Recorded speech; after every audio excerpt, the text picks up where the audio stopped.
Good morning! Salamat naman at hindi malakas si Opong.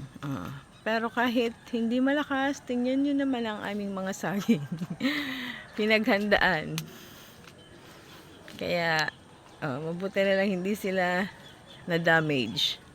Pero yung aming kapaligiran, marami pa rin lilinisin. Ito yung aking mga tanim. Ano ba ang na-damage dito ni Opong?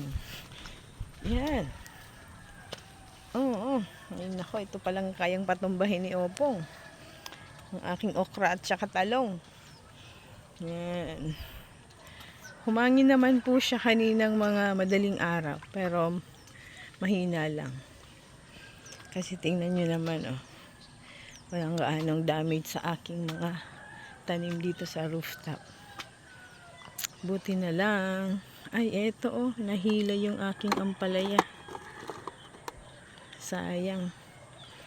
Yan. Sa ngayon, ito na po yung panahon. Parang lumiwanag na. Yan. Ngayon po ay 7 o'clock in the morning. Yan. Dito sa Kamsur.